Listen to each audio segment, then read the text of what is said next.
Elijah Linaza. Let's begin. So how culture shapes human? Have you ever wondered why what is normal for you might be weird for someone else?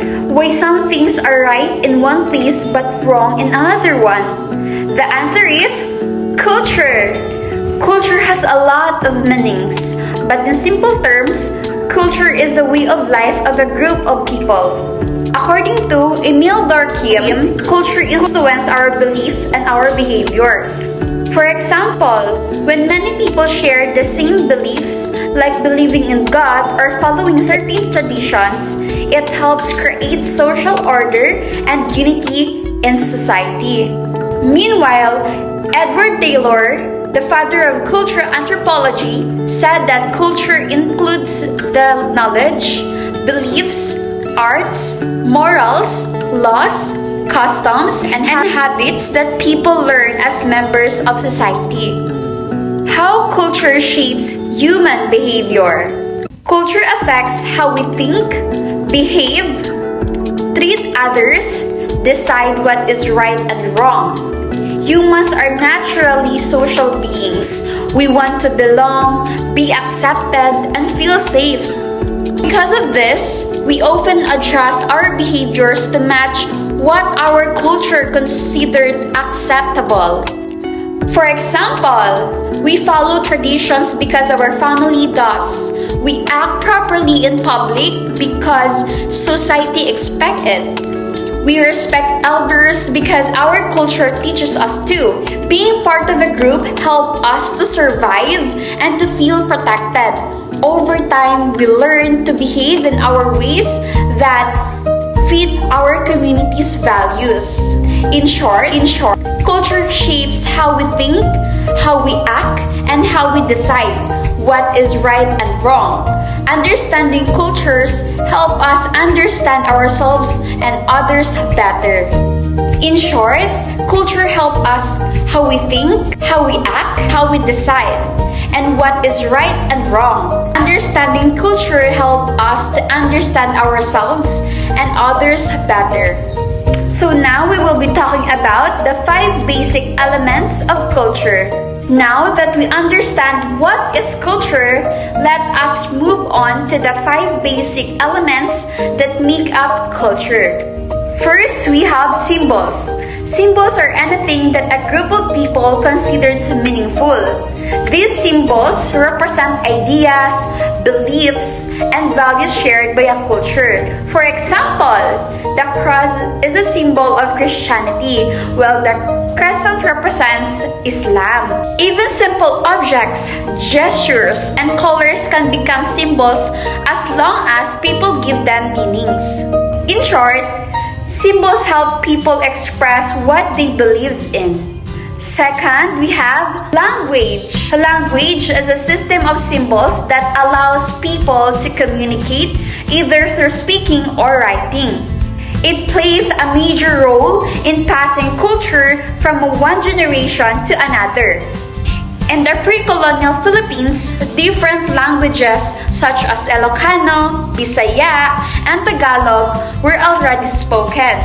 Filipino also have an ancient writing system called baybayin, where each character represents a complete syllable. Third, we have beliefs. Beliefs are ideas or convictions that people accept as true. These beliefs may be about people, events, natures, or the supernaturals. For example, ancient civilizations believed that natural events were caused by spirits or gods. What we now call superstitious beliefs, as people began to think critically and science developed explanations for that events change. Beliefs are not permanent. They evolve every time. Fourth, we have values. Values are culturally accepted standards of behaviors. They guide what people considered important, right, or desirable in life. In pre-colonial Philippines society, women were valued equally with men and even held leadership roles. This was very different from the Spanish colonization's view, where women were mostly seen as caretakers and homemakers. Lastly, we have norms. Norms are informal rules or guidelines about what is considered acceptable or unacceptable behavior in society. In Filipino culture, one common norm is getting along well with others, even with strangers. This is known as pakikisama. Because of these norms, Filipinos are often described as friendly, cooperative, and respectful.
Let's discuss the lesson 2, the cultural relativism.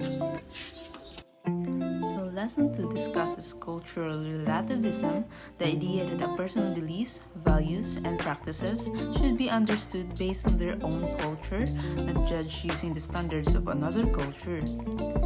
Different societies have different views and beliefs. For example, in Japan, train ride is silent and peaceful, while on the Philippines, it is the opposite. Another one is divorce is not allowed in the Philippines, but it is permitted among Filipino Muslims. Because of these differences, the lesson asks, are there universal moral standards, or is it morality always relative to culture? So what is cultural relativism? The concept was first articulated by Franz Boas in 1887, and the term was first used by Alain Locke in 1924. Cultural relativism means values, knowledge, and behavior must be understood within their own cultural context. This means you shouldn't judge people right away based on your own beliefs. Next, no culture is superior to another. This means no culture is better than others. Every culture has its own traditions and beliefs. Lastly, moral standards differ from society to society. This means what is considered right or wrong can change depending on where you are. Cultural relativism includes these 5 claims. Different societies have different moral and codes. There is no objective standard of right and wrong. There are no universal moral truths. No society's moral code is superior to another. And lastly, it is arrogant for one culture to judge another. This means that if an action is accepted in your society, then it is considered morally right in that context. So these are the advantages of cultural relativism. So cultural relativism teaches us different lessons. Cultural relativism teaches us the important lesson na hindi dapat isipin na ang kultura natin ang sukatan ng tama at mali sa buong mundo. Dahil sa pagiging bukas ng isip, natuto tayong rumispeto at umanawa sa paniniwala ng iba. Ang cultural relativism ay nagtuturo ng pagtanggap sa pagkakaiba ng mga kultura. And lastly, it helps us understand that many beliefs are shaped by cultural conditioning. If there are advantages of cultural relativism, there are also dangers in it. 1. We cannot criticize harmful cultural practices. 2. We cannot condemn injustices such as slavery, genocide, or discrimination. 3. The idea of social progress becomes questionable. And lastly, reform becomes impossible because no culture can be judged as better. This shows that cultural relativism, when taken to the extreme, can prevent moral criticism and social improvement. Another thing, why cultural practices cannot be always correct. Some practices causes harm, violate human dignity, go against fundamental human rights. If we strictly follow cultural relativism, we lose the ability to protect people from injustice. Thus, while culture shapes morality, it does not automatically justify every practices. The relationship among cultural practices. Cultural practices are shaped by history, religion, traditions, social structures, and environment. This explains why moral codes differ. However, these differences do not mean that all practices are equally right. In conclusion, culture shapes our moral beliefs, and cultural relativism teaches respect and open-mindedness. Also, we must respect cultural differences while still protecting human dignity and standing against injustice. That's all. Thank you for listening. Hey, I'm Carl Jaffet Gomez, discussing universal values through drawing. So, as we can see at the background, different people, different traditions, different ways of living. Some eat with hands, some with forks. Some pray 5 times a day, some once a week. With all these differences, the question is simple. Is there anything we all share? Isaiah Berlin said, universal values are what most humans, in most places, actually hold in common. Amartya Sen added that some things, like non-violence, are worth valuing, even if not everyone practices them yet. This brings us to 3 pillars that hold every society together. Caring for the young. Without it, we go extinct. Murder being wrong. Without it, we destroy each other. And telling the truth. Without it, communication and trust collapse. These 3 appear in every culture in that background. Now from these pillars grows the first of 6 core ethical values. Trustworthiness. Trustworthiness has 4 parts. Honesty means truthfulness, sincerity, and frankness. Not lying, not deceiving, not hiding what others need to know. Integrity means being the same person in public and private. No masks, no acting one way here and another way there. The 4 enemies of integrity are self-interest, self-protection, self-deception, and self-righteousness. Reliability means keeping promises, making every effort to fulfill commitments, not making excuses, not promising what you can't deliver.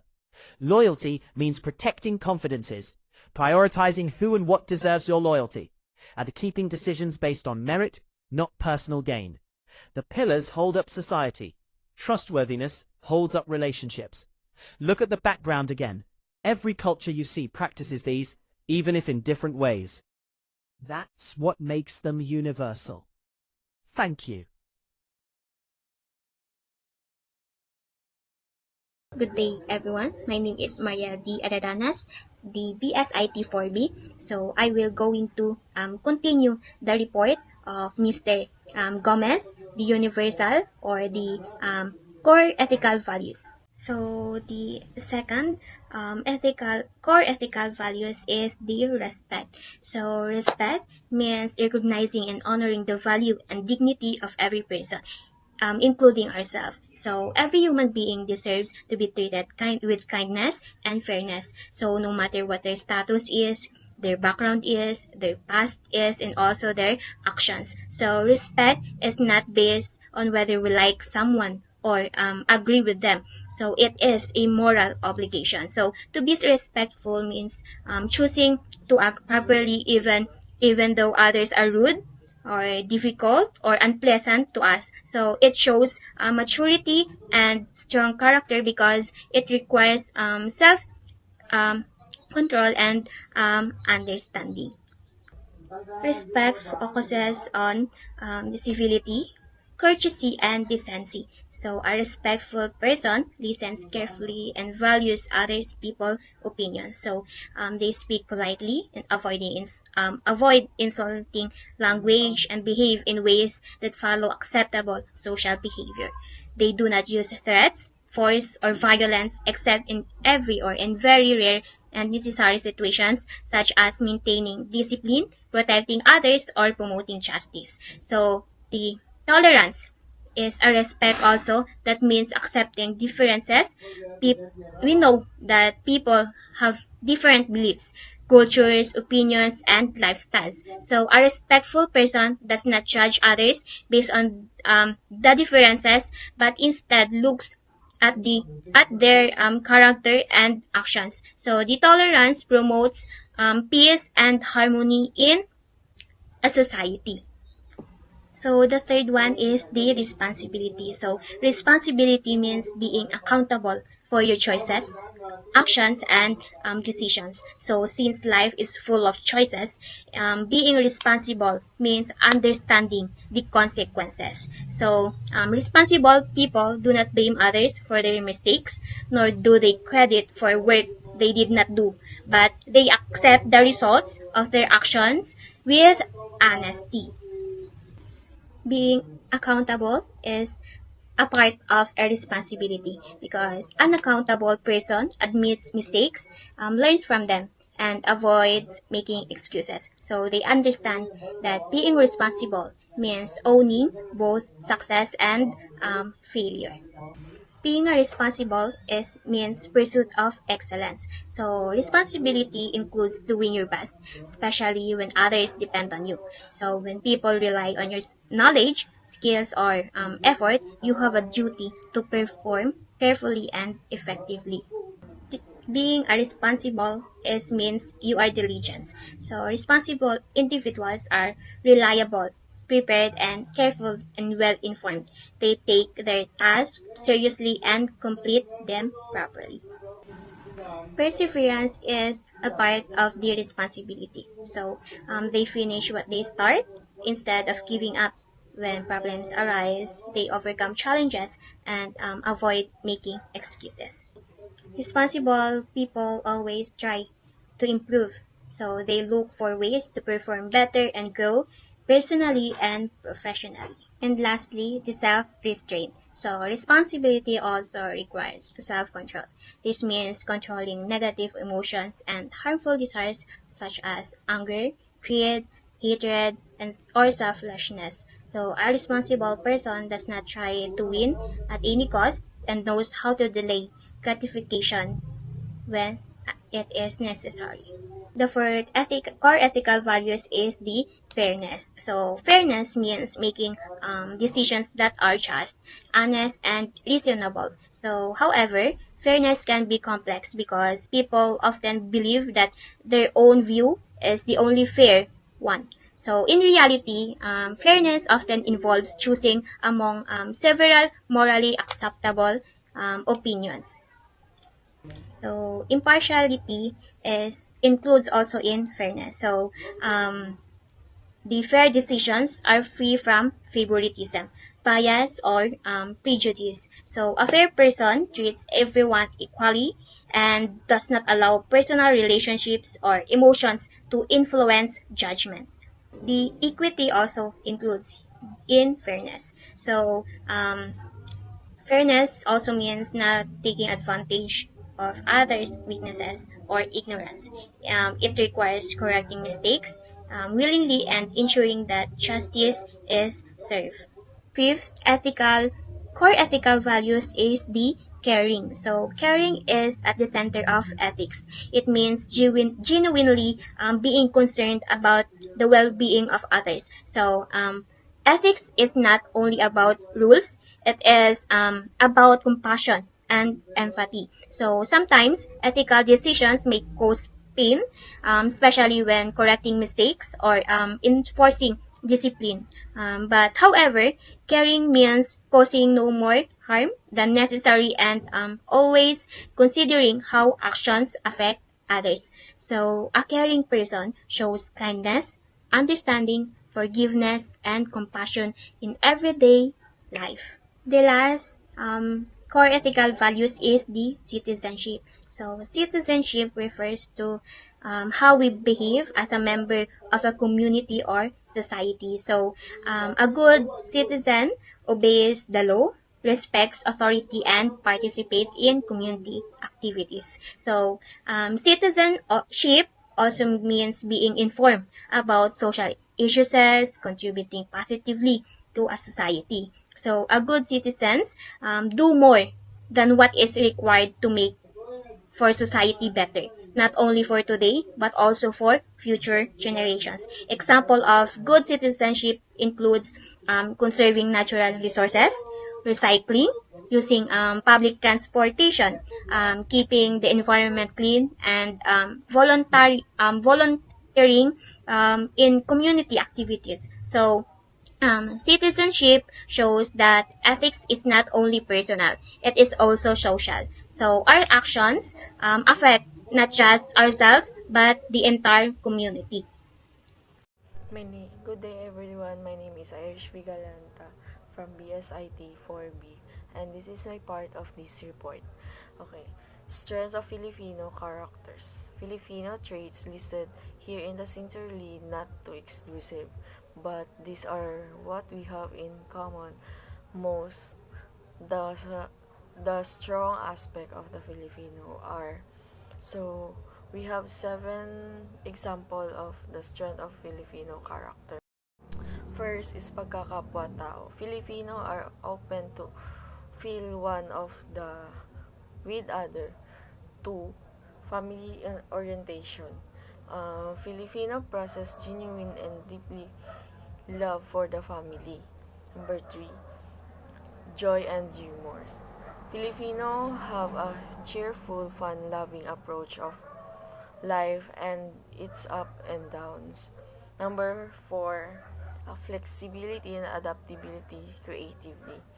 Filipino have a great capacity to adjust and adapt to the circumstance of the surrounding environment, both physical and social. Number 5, hard work and industry. Filipino have a capacity for the hard work given proper condition. Number 6, faith and religiously.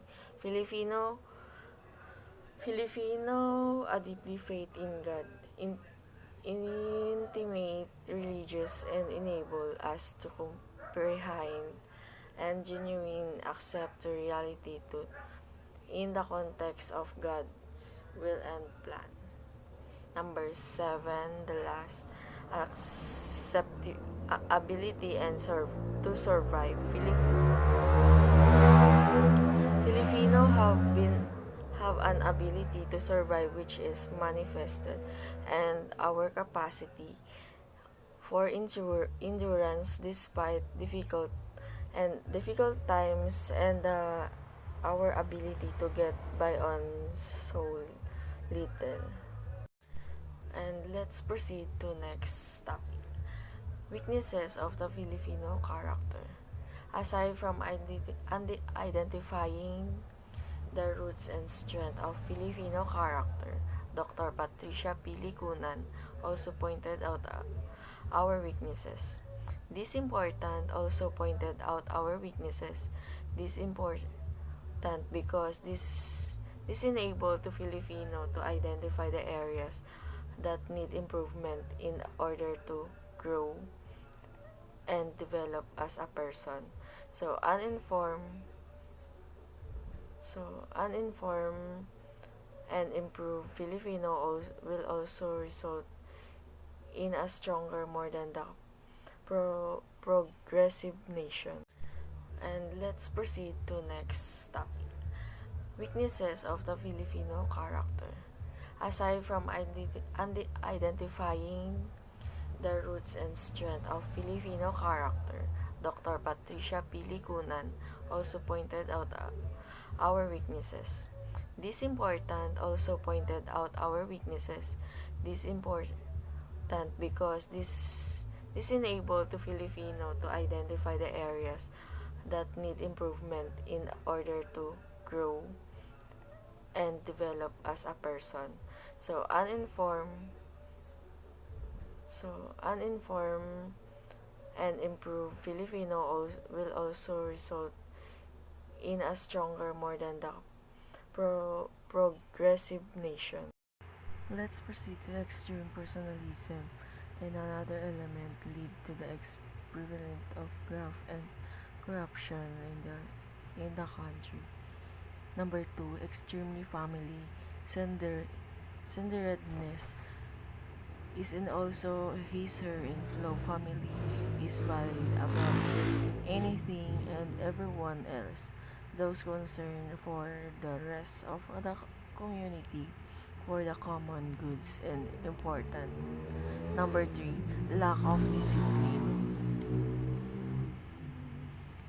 Lack of discipline characterized by the idiomatic expression Nines Cargon's projects start that he has enthusiasm and interest just soon and died down. Number 4, positively and lack of initiative waiting to be told what to do. Resilience on other leaders and government compliance, lack of the sense or urgency. There is a high tolerance of efficiency, poor services, and violence of rights. Number 5, colonial mentally.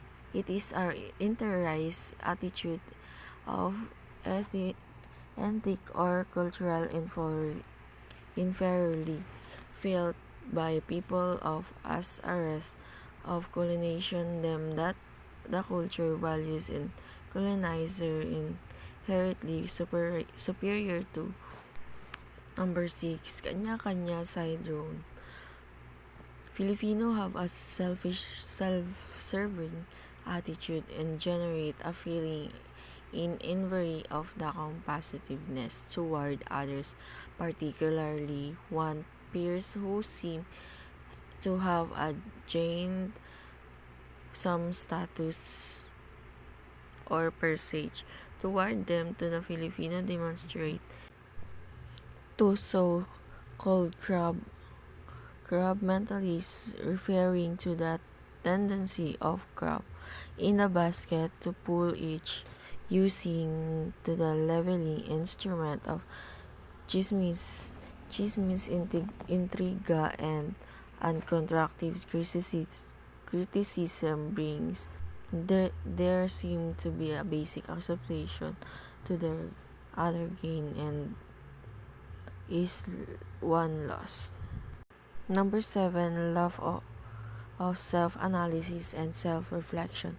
Self-assessment and self-reflection involve students revealing their works and reflecting on their learning progress. This helps students participate and takes ownership of their learning through self-assessment and self-reflection. Good afternoon, everyone, especially to you, ma'am. My name is Cheza J. Tabligan. This is my part of my report, The Way of Filipino by Dr. Patricia B. Licuanan. The Filipino Way, Qualities of the Filipino Moral Identity by Dr. Patricia B. Licuanan. Ano nga ba po ang moral identity at saka moral identity? Let's talk about moral. Relates to the principles of what is considered right or wrong behavior. Let's talk about the 5 examples of moral. First, honesty, telling the truth and being transparent in action even when it's difficult. Number 2, respect, valuing the dignity, rights, and opinions of all people regardless of differences. Number 3, compassion, showing care and empathy for others who are suffering or in need. Number 4, responsibility. Taking ownership of one's action and fulfilling obligation to oneself and others. The last is fairness. Treating people equitably and making decisions without bias. Identity. What you think about yourself and what aspect in living your life are personally important. We have a 7 example of identity. Race was historically thought to be based on biological traits like skin color, but modern science shows no biological basis for it. It is a social construct shaped by history, politics, and culture to assign power and status. Ethnicity refers to groups sharing cultural characteristics such as language, tradition, or history. Is cultures. Di ba mga sinaunang panahon, di ba tayo mga Pilipino mahilig talaga tayo sa tinatawag na harana. Kapag may gusto ka, di ba noon na babae, hinaharana mo tuwing gabi or hinaharana una yung mga parents if papayag ba sila na papasok sa isang relasyon ng kanilang babaeng anak, di ba ganon. Tapos isang example ko naman po sa mga pictures ko is si Apo Wangod. She is the most tattoo artist in the Philippines or the other country. Kilalang kilala po siya, diba guys? Third is age group. Mula sa baby hanggang sa nagbinata, dalaga, hanggang sa naging ina, hanggang sa lolo't lola na talaga. Yun po yung age group. Gender. Diba noon may dalawang gender lang tayo, girl, boy. Ngayon, madami na. Girl, boy, bakla, tomboy. Tinatawag na gender equality or tinatawag na LGBTQ. 5 is language. Deutsche, English, Franchise, Espanyol, Italiano, etc. Madami tayong language na ginagamit ngayon. 6th is religion. Islam, Sikhism, Confucianism, Taoism, Politicism, Jainism, Christianity, Hinduism, Judaism, Shinto, Buddhism, and Bahat. The last is family, most influential factor of shaping moral identity. Look at the picture. See, that is my family. Developing a close relationship with extended families cover both the mother and father side. The apos of my tatay and my uncle and my mother. Moral identity, level of personal importance that you give in what you deem as acceptable or unacceptable behaviors. Refers to the degree to which being a moral person is controlled to an individual's self-concept. It involved integrating moral values, traits, and commitment into how people see themselves, shaping their decisions, actions, and sins of they are. Sino nga ba si Dr. Patricia Bilikwanan? The convention speaker in focus in Dr. Patricia Bilikwanan, Vice Chair of the United Board for Christian Higher Education in Asia, a social psychologist, educator, and women's rights advocate. She has held key academic and leadership roles, including positions and Ateneo de Manila University and Miriam College, and sharing bodies like the National Commission on the Role of Filipino Women and the United Commission on the Status of Women. She also led negotiations on the 1995 Beijing Declaration and Platform for Action. A call is partially visible. The Filipino culture is a mix of both Eastern and Western cultures. The beliefs and tradition of pre-colonial Philippines was mainly indigenous Malay heritage. Baringer, 2006, then the Spanish colonized the island and the Hispanic culture influenced the natives. In the turn, the Americans shaped the modern Filipino culture, and this is primarily manifested by the wide use of the English language in the Philippines today. It was from these influences that formed the Filipino character. The brief occupation of the British to 1762 to 1764, however, had no cultural influence in the Philippines at all. colonial period in the Philippines, 1565-1898, there was several revolts against the Spanish colonial government by indigenous Moro Lumad, indigenous Chinese Sanglays, and insulars Filipinos of full of near full Spanish descent, often with the goal of re-establishing the rights and powers that had traditionally belonged to Lumad communities Maginoo, Raha, and Moro Datus. Some revolts stemmed from land problems, and this was largely the cause of the insurrection that transferred in the agricultural province of Batangas, Ilocos, Sur Cavite, and Laguna. Natives also rebelled over unjust taxation and forced labor. Most of these revolts failed because the majority of the local population sided up with the well-armed colonial government and to fight with Spanish as foot soldiers to put down the revolts. In Mindanao and Sulu continues with four sovereignty was sustained by the Moro people and their allies for the whole duration of Spanish conquest and rule. Dr. Patricia B. Licuanan wrote the strength and weaknesses of the Filipino character are rooted in factors such as the home environment, the social environment, culture and language, history, the educational system, religion, the economic environment, the political environment, mass media, and leadership and role model. The home environment. Filipino children are taught to value family and give it primary importance. Filipino household prioritize family above almost all else. Children are taught from young age to respect elders, support relatives, included extended family, and maintain strong family bonds. This emphasizes shape traits like loyalty, care for others, and a sense of collective responsibility. So it can also sometimes lead to over-reliance on family or difficulty separating personal from family matters. The social environment is characterized by depending on one another to survive. This dependence or relationship and this struggle for dependence of relationship and the struggle for survival make Filipinos group-oriented. The Philippine social fabric is built on bayanihan community cooperation and mutual dependence rooted in historical and practical need for group survival. This creates a group-oriented mindset where people prioritize harmony, relationship, and helping one another. While this fosters strong community ties, it may also result in avoiding conflict or making decisions based on personal connection rather than merit. Culture and language respect openness to foreign elements with no basic consciousness of our cultural core. Filipino culture has a long history of integrating foreign influence from Malay, Chinese, and Spanish to American. While this openness has enriched the culture while description notes of potential lack of clear awareness of a distinct culture core. This can lead to adopting foreign practices without fully grounded them in local values, so in also make Filipino adaptable and welcoming to different cultures. History is regarded as the culture behind our colonial mentality. Filipino mentality. The Philippines' colonial past under Spain, the United States, and Japan is often cited as the cause of colonial mentality, a tendency to view foreign cultures, products, or ideas as superior to local ones.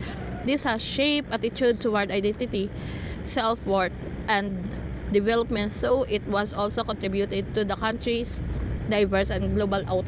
The educational system. The Philippine educational system is also instrumental in molding the strengths and weaknesses of the Filipino character. The Philippines educational system plays a key role in shaping Filipino character. Historically, it has emphasized values like respect for authority, diligence, and patriotism, helping build strengths such as a strong work ethic and national pride. However, it also has aspects that contribute to weaknesses, for example, traditional root, learning may limit critical thinking skills and issues like resources, gaps, or curriculum focus on academic achievement over practical life skills can sometimes lead to pressure, conformity, or gaps in holistic development. Religion thought is optimism and resilience.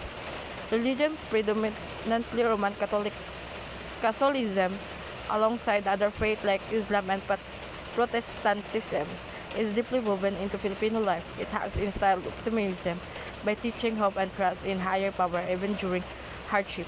This faith also builds resilience. Filipinos often draw strength from religious belief to cope with crisis, poverty, or loss. While these are positive traits, in some cases over-reliance of faith may lead to positively in addressing systematic issues or rigid adherence to certain doctrines may limit openness to drivers' perspective. Economic environment, the hard life drive Filipinos to work hard and take risks such as leaving our families to work abroad. The Philippines' economic challenges, including poverty, limited local job opportunities, and income inequality, have shaped from Filipino traits of hard work and adaptability. Many Filipinos take as multiple jobs or pursue entrepreneurship to support their families. The need to improve livelihood also drives many to work abroad as overseas Filipino workers, or OFW, demonstrating willingness to take risks and make personal sacrifice. While this work ethic and courage are strength, the economic situation can also lead to issues like family separation, brain drain, or vulnerability to exploitation. Our political and government structure and system are fraught with problems. The Philippine political system faces long-standing challenges such as corruption, patronage politics, weak institutions, and gaps in accountability. These issues have shaped Filipino character in complex ways. On one hand, they can foster cynicism or apathy toward governance as citizens may feel disillusioned by unmet promises. On the other hand, they as also strength traits like resilience and grassroots activism as communities often organize to address needs the government fails to meet. The focus on personal connection or kalakasan in politics can also reinforce a tendency to prioritize relationship over merit, though it can also build network or mutual support. 9. Mass media. Meanwhile, how did mass media refers our colonial mentality? What did you notice with the ads, the music, movies, fashion, etc. shown on TV aired over the online? These were greatly based on American pop culture. Mass media in the Philippines has historically been heavily influenced by American pop culture, which contribute to reinforcing colonial mentality. The beliefs the foreign, especially Western product styles and ideas are superior to local ones. Ads often features foreign brands or ideals of beauty and success. Music, movies, and fashion frequently mirror American trends, and even news coverage may prioritize international over local content. While this exposure broadens perspective and connect Filipinos to global culture, it can also erode confidence in local tradition, language, and creative work, leading to a preference for imported over homegrown product or value. Leadership, leaders and role models. Filipino highly respect authority will learn on how leaders, any person with authority is looked up. Filipinos have a strong cultural emphasis on respecting authority figures, whether political leaders, community elders, educators, or celebrities. This respect and foster social order as Filipino look to leaders for guidance and direction. It also encourages loyalty and willingness to follow those seen as capable or virtuous. However, this trait can have downsides. Blind respect for authority may lead to tolerance of abuse of power, reluctance to question decision of, and tendency to place too much reliance on leadership rather than taking collective action to drive change. Good day, everyone. I am Selami M. Pinompong. Today, I will be discussing the development of moral character based on both Eastern and Western philosophical perspective.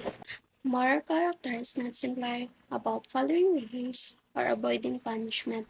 Rather, it's concerned the development of stable of virtue that shape a person's identity, decision, and action. In this presentation, we will explore how moral character is defined, how it develops according to Confucian philosophy, and how Aristotle explained virtue ethics and the doctrine of the golden mean. Next, what is moral character? Moral character refers to the stable traits or disposition that guide a person in distinguishing right from wrong. These traits influence constant behavior rather than temporary actions. Examples include honesty, integrity, courage, loyalty, and responsibility. When these virtues are developed, a person becomes morally accountable because their actions reflect conscious ethical choices. To better understand moral character, we must clarify three important terms. First, moral refers to principle of right and wrong behavior. Second, character refers to the mental and moral qualities unique to an individual. Third, moral character refers to the present or absent of virtue that shape how a person behaves in ethical situation. Confessional view of moral development. In confessional philosophy, moral development is rooted in belief that humans naturally possess moral tendencies called the four beginnings. Unlike some Western views that consider personality fixed, confession philosophy emphasizes cultivation. Moral excellence is achieved through practice, self-discipline, and continuous improvement. This means moral character must be nurtured intentionally over time. Next, the four beginnings. The four beginnings include first, the heart of compassion, which develop into Jin, meaning kindness and benevolence. Second, the heart of righteousness, which develop into Yi, referring to justice and moral duty. Third, the heart of propriety, which develop into Li, meaning proper conduct, etiquette, and respect for social norms. And lastly, the heart of wisdom, which develop into Z, referring to moral insight and sound judgment. Together, these spiritual from the foundation of moral character and confession philosophy. Next, the Aristotle and virtue ethics. In Western philosophy, Aristotle introduced virtue ethics, which focuses on developing good character rather than simply following rules or evaluating consequence. Aristotle believed that if person develop virtue, good action will naturally follow. He described humans as rational and social beings whose purpose includes living responsibly with others. Next, doctrine of the golden mean. One of Aristotle's major contributes is the doctrine of the golden mean. This principle states that virtue exists between two extremes, excess and deficiency. For example, courage lies between recklessness and cowardice, while temperance lies between overindulgence and self-denial. However, Aristotle emphasized that the appropriate balance depends on the situation, requiring wisdom and judgment. Next, the eudaimonia or goal of virtue. The ultimate goal of practices virtue, according to Aristotle, is the eudaimonia. Eudaimonia is often translated as happiness, but it's referred more accurately to human flourishing or living a fulfilling and meaningful life. This state is achieved through continuous practice of virtue, not temporary pleasure. In conclusion, moral character developed through practice, cultivation, and reflection. Confessional philosophy teaches that humans have natural moral potential that must be nurtured. Aristotle emphasized habit, balance, and rational decision-making in developing virtue. Both perspectives agree that moral character is not automatic. It is formed through consistent ethical action. Developing moral character helps individuals live meaningful lives and contribute positively to society. And that's all for the lesson 5, how moral character is developed. Thank you. Good day everyone, I am Angelica Padilla and I will be continuing the discussion for chapter 6, the culture. So after understanding lesson 5, let us now explore lesson 6, the stages of moral development. So bago ang lahat, para mas maintindihan natin ang topic, may tanong muna ako if, have you ever wondered how people learn the difference between right and wrong?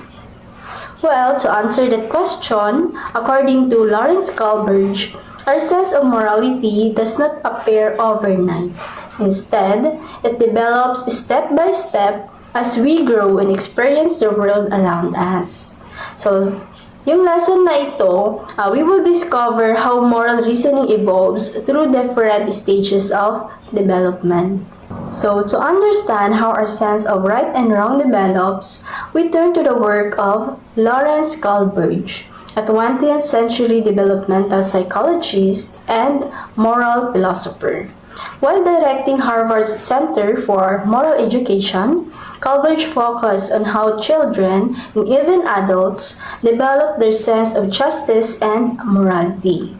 So he found that moral reasoning doesn't happen all at once, but progresses through identifiable stages as we grow and interact with the world.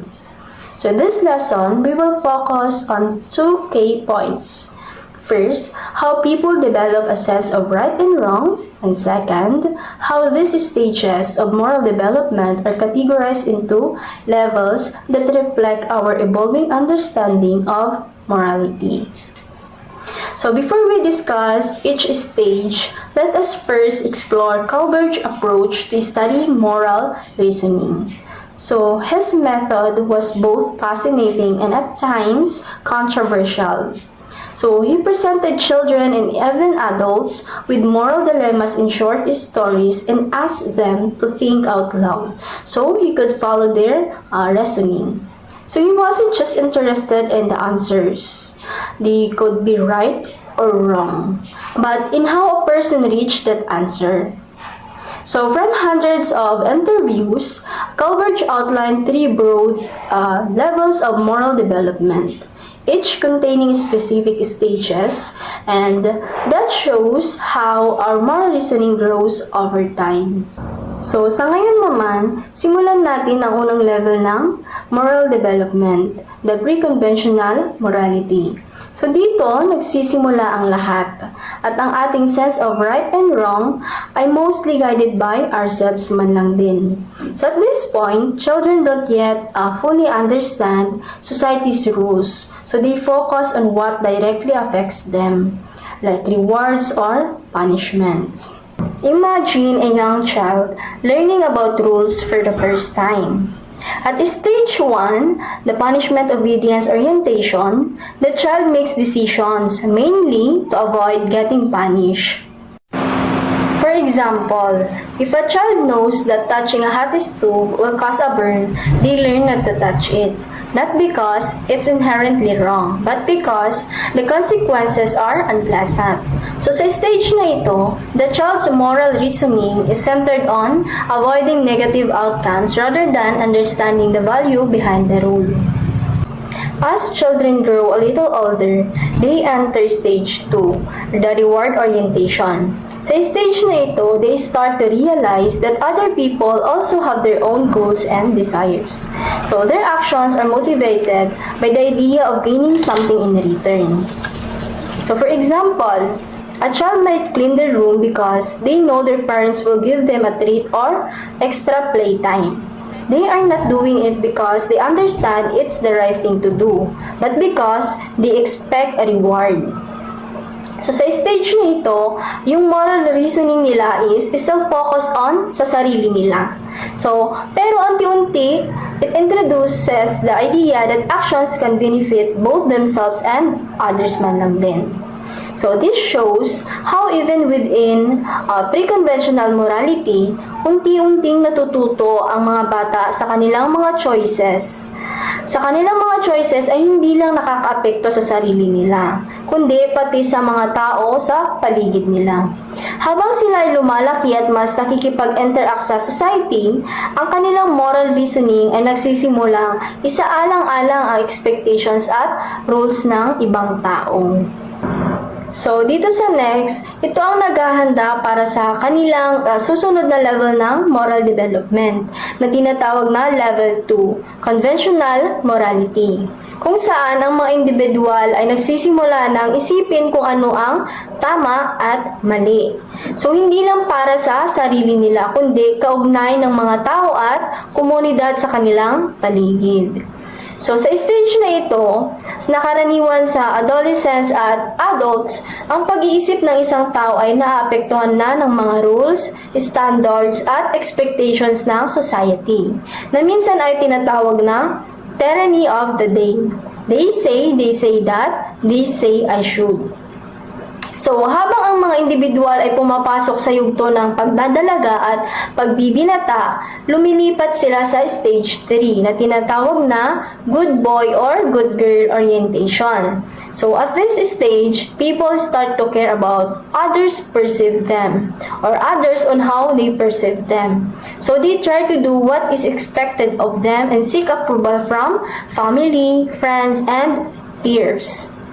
So, for example, a teenager might help a classmate with homework not only because it's helpful, but because they want to be seen as kind and trustworthy. So this stage introduces the understanding of loyalty, trust, and gratitude. So as well as considering the motives behind actions. So in stage 3 naman, people are mainly focused on pleasing others and gaining approval.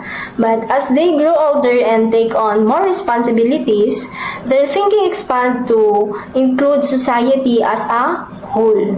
So this leads us to stage 4, the authority orientation. So when roles, duties, and respect for laws guide moral decisions. So, sa stage 4 naman, individuals usually reach the adulthood and start to see the bigger picture. So, their decisions are guided by rules, duties, and respect for authority. So, they understand that following laws and maintaining order is important for society to function smoothly.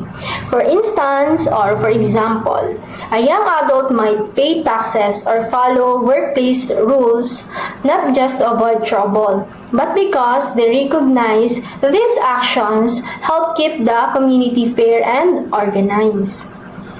So, having learned how society's rules and expectations guide our decisions in conventional morality, individuals are now ready to reach the highest level of moral development, post-conventional morality. So, this is also called the principled level, where people begin to understand that everyone is unique and independent. So, at this stage, a person's own perspective becomes more important than simply following what society or others think. So, they may even question or disobey laws if this conflict with their personal principles. In post-conventional morality, rules and laws are no longer seen as absolute.